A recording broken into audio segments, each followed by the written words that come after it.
नमस्कार दोस्तों, आज हम आपके लिए राहु ग्रह से संबंधित मंत्र को लेकर आए हैं। आपको बता दें कि राहु ग्रह ज्योतिष में सबसे खतरनाक ग्रहों में से एक माना जाता है। फिर भी यह अपना एक महत्वपूर्ण स्थान रखते हैं। आमतौर पर इसे बुरे परिणाम देने वाला ग्रह भी कहा जाता है दोस्तों।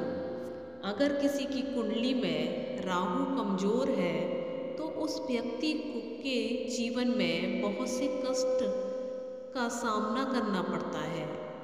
दोस्तों, यदि राहु की स्थिति का मजबूत या कमजोर होना व्यक्ति के पिछले जन्मों के कर्मों का परिणाम माना जाता है। आपको बताएं कि यदि कुंडली में राहु की दशा अच्छी है तो वह व्यक्ति को जीवन में सफलता, धन, यश, प्रसिद्धि सब कुछ स्वयं प्राप्त हो जाता है। राहु की दशा सुधारने के लिए इसके बीज मंत्र का यदि जाप या श्रवण किया जाए तो उससे बहुत से लाभ प्राप्त होते हैं। आप इसका 108 बार जाप या श्रवण करें तो आपका जीवन में सफलता, धन, यश, प्रसिद्धि सभी कुछ प्राप्त होगा। आपको इस मंत्र की ओर ले चलते हैं। तो हमारा मंत्र इस प्रकार है। ओम राम ह्रीं ओम शारवे नमः। ओम राम ह्रीं ओम शारवे नमः। ओम राम ह्रीं ओम शारवे नमः। ओम राम ह्रीं ओम शारवे नमः। ओम राम ह्रीं ओम शारवे नमः।